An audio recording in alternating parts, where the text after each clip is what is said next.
The air on the colony planet of Epsilon 9 was thin and crisp, carrying the faint metallic tang of the terraforming engines that hummed in the distance.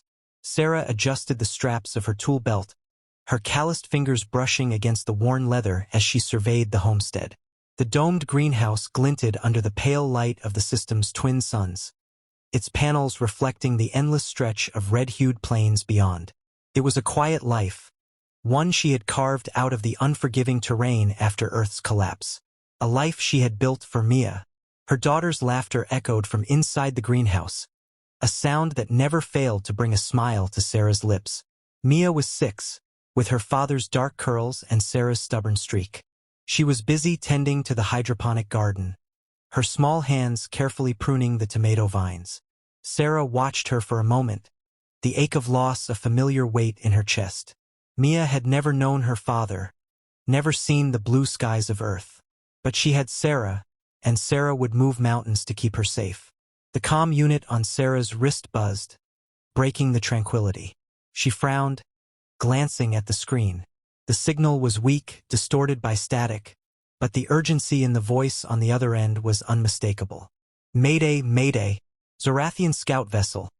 Crash-landed, coordinates. The transmission cut out, leaving only silence. Sarah's heart skipped a beat. Zorathians, the galaxy's dominant species, known for their advanced technology and cold, calculating demeanor. They rarely ventured this far into the outer colonies, and when they did, it was never good news. She hesitated, her gaze flicking to Mia. The last thing she wanted was to involve her daughter in whatever mess this was. But the coordinates on the comm unit were close, too close to ignore. Mia, she called, her voice steady despite the unease coiling in her gut. Stay inside, okay? I'll be back soon. Mia poked her head out of the greenhouse, her brow furrowed. Where are you going, Mom? Just checking something. Promise me you'll stay put. Mia nodded, though her eyes were wide with curiosity. Sarah forced a smile, then turned and headed toward the coordinates, her boots crunching against the rocky soil. The terrain was rough, dotted with jagged outcroppings and deep crevices. She moved quickly, her engineer's instincts guiding her around the hazards. The crash site wasn't far, and soon she spotted the plume of smoke rising in the distance. The Zorathian ship was a sleek, angular vessel, its hull scorched and crumpled from the impact. Sarah approached cautiously, her hand resting on the pulse pistol at her hip. The hatch was partially open, and she could hear faint groans from inside. She hesitated, then climbed aboard, her eyes adjusting to the dim interior.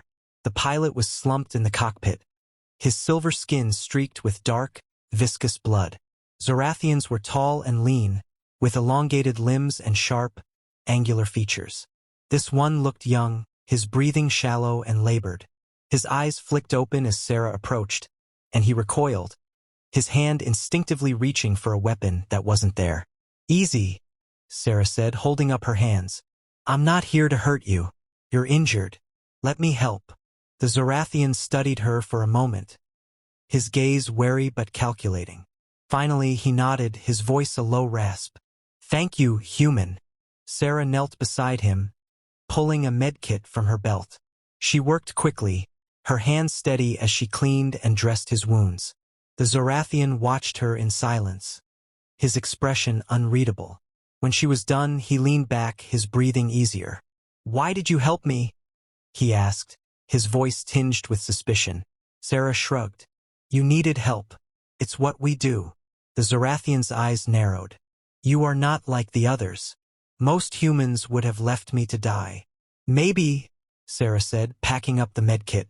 But I've got a daughter to think about. I'd want someone to help her if she were in trouble. The Zorathian nodded slowly, as if considering her words.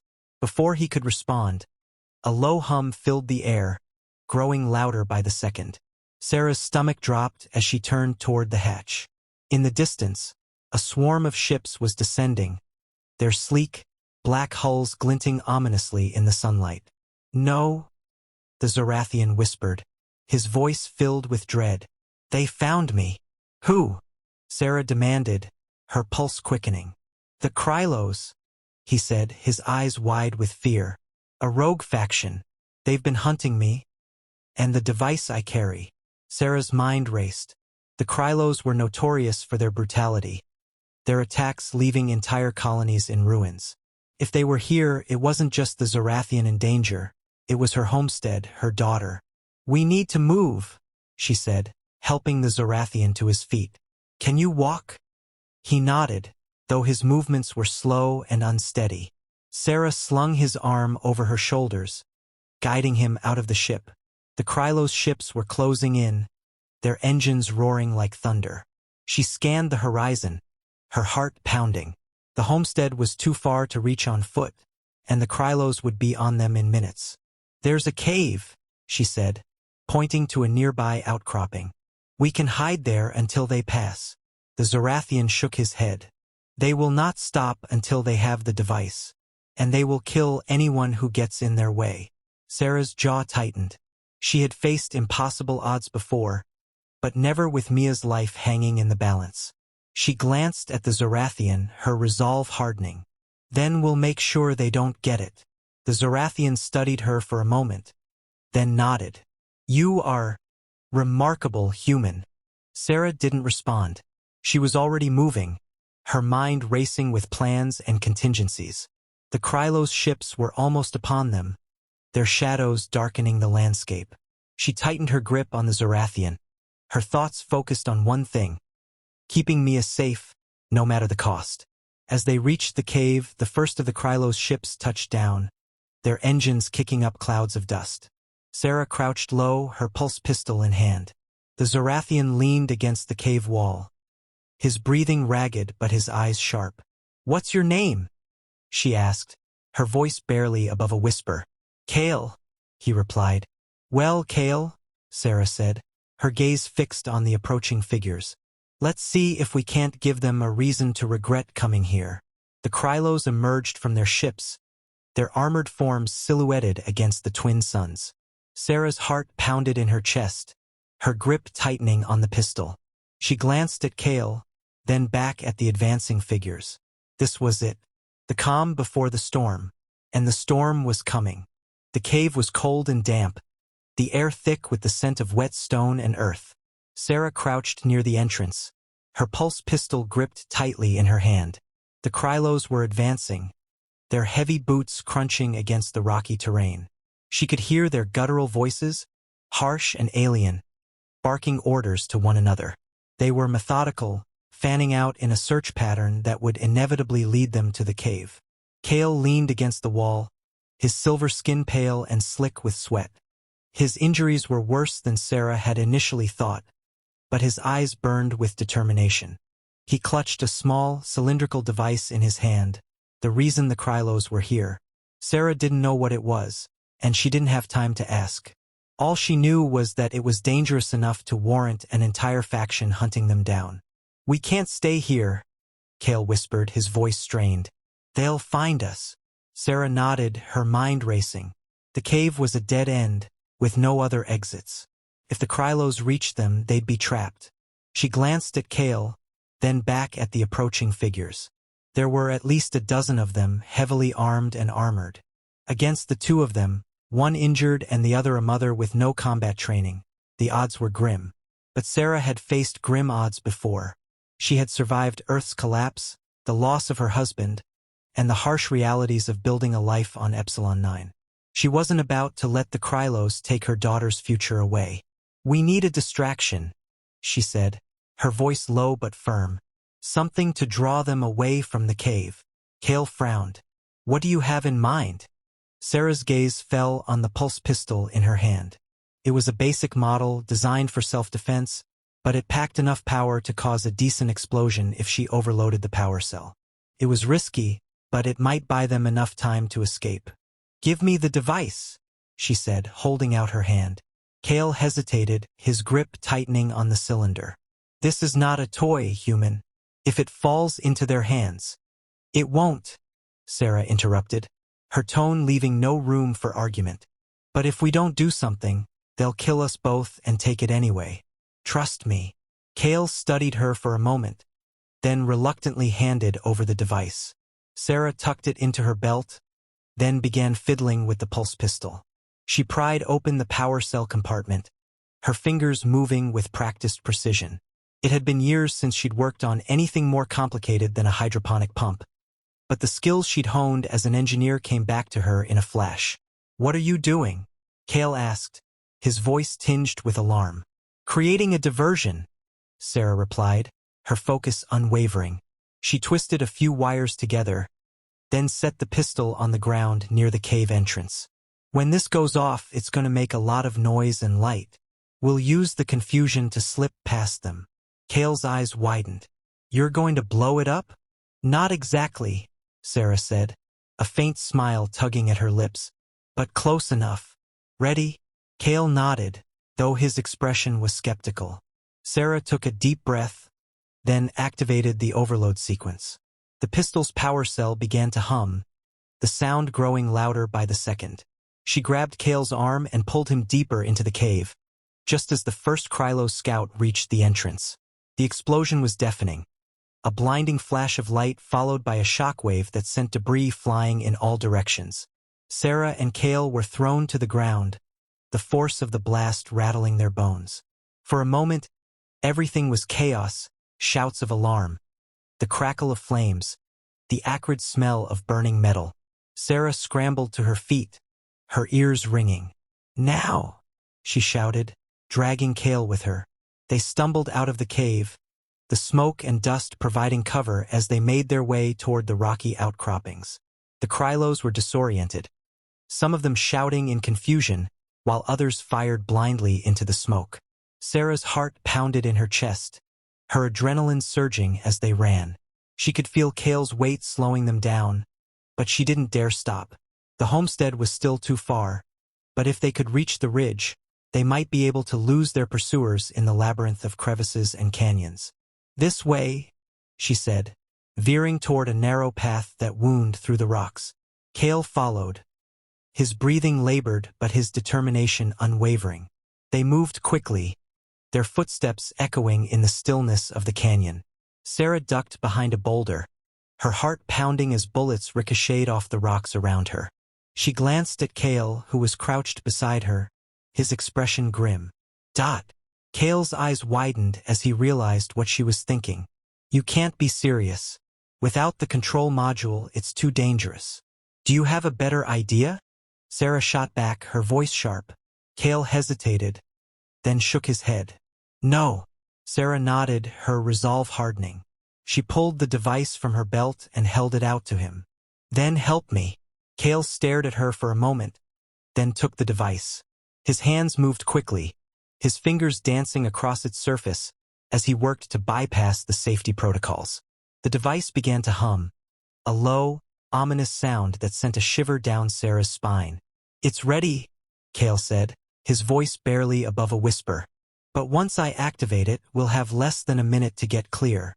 Sarah nodded, her heart pounding in her chest. "Then let's make it count." Cale activated the device, its hum growing louder as it began to charge.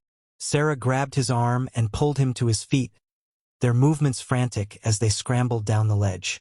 The Krylos were still below, their attention focused on the rocks raining down on them. Sarah and Cale hit the ground running, their footsteps echoing in the narrow canyon. Behind them, the device's hum reached a crescendo, the air crackling with energy. Sarah didn't dare look back. She focused on the path ahead, her lungs burning as she pushed herself to the limit. The explosion was unlike anything Sarah had ever experienced. It wasn't a blast of fire and debris, but a wave of pure energy that rippled through the air, silent and invisible. The Krylos' weapons sparked and died, their armor going dark as the EMP pulse washed over them. They stumbled, disoriented and vulnerable. Sarah and Cale didn't stop. They ran until their legs gave out, collapsing behind a cluster of boulders as the canyon fell silent. Sarah's chest heaved as she struggled to catch her breath, her ears ringing from the aftermath of the pulse. "Did it work?" she asked, her voice hoarse. Cale peered around the boulder, his expression grim. "For now. But they'll recover quickly. We need to keep moving." Sarah nodded, her mind already racing ahead. The homestead was still their best chance, but it was a long way off. And the Krylos wouldn't give up so easily. She glanced at Kale, her resolve hardening. Then let's go. Together, they rose to their feet and began to run, the weight of the device and the Krylos' pursuit driving them forward. The canyon stretched out before them, its shadows deepening as the twin suns dipped below the horizon. The night was coming, and with it the promise of danger. But Sarah wasn't afraid. She had Mia to protect and nothing.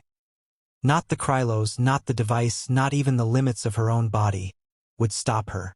The night on Epsilon 9 was cold and unforgiving, the twin suns' absence leaving the landscape bathed in an eerie, pale light from the planet's 3 moons. Sarah's breath came in ragged gasps as she and Kale stumbled through the rocky terrain, their footsteps echoing in the stillness. The homestead was still a kilometer away, its domed greenhouse just visible on the horizon. So close, yet impossibly far. Behind them, the Krylos were regrouping. The EMP pulse had bought them precious time, but Sarah knew it wouldn't last. The Krylos were relentless, their determination matched only by their brutality. She could hear their voices in the distance, guttural and angry, as they began their pursuit anew. Kale was struggling to keep up, his injuries taking their toll. His silver skin was slick with sweat, his breathing shallow and labored. Sarah tightened her grip on his arm, her own muscles burning with exhaustion. She couldn't afford to slow down, not with Mia waiting for her at the homestead. "We're almost there," she said, her voice firm despite the fatigue weighing her down. "Just a little further." Kale nodded, though his expression was grim. "They'll be on us before we reach the homestead. We need a plan." Sarah's mind raced. The Krylos were faster, better armed, and more numerous. They had no weapons, no defenses, and no time. But they had the device, the one thing the Krylos wanted more than anything. And Sarah had an idea. "The greenhouse," she said, her voice low but urgent. "It's reinforced. If we can lure them inside, we might be able to trap them." Kale frowned. "And how do you propose we do that?" Sarah glanced at the device tucked into her belt. "We use this as bait. They'll follow it anywhere." Kale's eyes widened. "You're talking about sacrificing the homestead." "I'm talking about saving my daughter," Sarah shot back, her tone leaving no room for argument. "If we don't stop them here, they'll keep coming. And Mia, she's all I have left." Kale studied her for a moment, then nodded. "Then we make it count." They reached the homestead just as the Krylos emerged from the canyon, their armored forms silhouetted against the pale moonlight. Sarah didn't hesitate. She sprinted toward the greenhouse, her heart pounding in her chest. Mia was inside, her small figure visible through the transparent panels. Sarah's stomach twisted at the thought of putting her daughter in danger, but there was no other way. "Mia!" she shouted, her voice cracking with urgency. "Get to the safe room now." Mia's head snapped up, her eyes wide with fear. "Mom!" Kale was already at the greenhouse door, his hands moving quickly as he worked to override the locking mechanism. The Krylos were closing in, their footsteps growing louder by the second. Sarah joined him, her fingers flying over the control panel. The door hissed open just as the first Krylos reached the perimeter. Sarah moved quickly, her mind racing as she formulated a plan. The greenhouse was reinforced, its walls and ceiling designed to withstand the planet's harsh weather. But it wasn't built to hold off an armed assault. They needed to buy time, to create a trap that would neutralize the Krylos without risking Mia's safety. "The irrigation system," she said, her voice low but urgent. "If we overload it, we can flood the greenhouse with water. The Krylos' armor isn't waterproof. It'll short out their systems." Kale nodded, his expression grim. "It's risky. If we're still inside when it floods." "We won't be," Sarah said, her tone firm. "We'll lure them in, then get out through the maintenance hatch." Kale hesitated, then nodded. "Do it." Sarah moved to the control panel, her fingers flying over the interface. The irrigation system hummed to life, the sound barely audible over the pounding of her heart. She glanced at Kale, who was positioning himself near the door, the device clutched tightly in his hand. The Krylos reached the greenhouse, their weapons trained on the door. Sarah took a deep breath, then activated the comm unit on her wrist. "You want the device?" she said, her voice steady despite the fear coiling in her gut. "Come and get it." The Krylos didn't hesitate. They fired at the door, the reinforced glass cracking under the barrage. Sarah ducked behind a row of hydroponic tanks, her pulse pounding in her ears. The door shattered, and the Krylos poured in, their movements swift and predatory. Kale stood in the center of the greenhouse, the device held high. "Here it is," he said, his voice ringing out in the stillness. "Take it." The Krylos converged on him, their weapons trained on his chest. Sarah watched from her hiding place, her hand hovering over the irrigation controls. She waited until the last Krylos was inside, then slammed her hand down on the panel. The irrigation system exploded to life, water flooding the greenhouse in a torrential downpour. The Krylos shouted in alarm, their armor sparking and shorting out as the water overwhelmed their systems. Sarah didn't wait to see the results. She sprinted toward the maintenance hatch, her heart pounding in her chest. Kale was already there, his hands moving quickly as he worked to open the hatch. Sarah joined him, her fingers fumbling with the latch. The Krylos were in chaos, their movements sluggish and uncoordinated as their systems failed. But they were still dangerous, and Sarah knew they didn't have much time. The hatch opened with a hiss, and Sarah and Kale slipped through, the sound of the Krylos' shouts echoing behind them. They emerged into the cold night air, the homestead's exterior lights casting long shadows across the ground. Sarah didn't stop.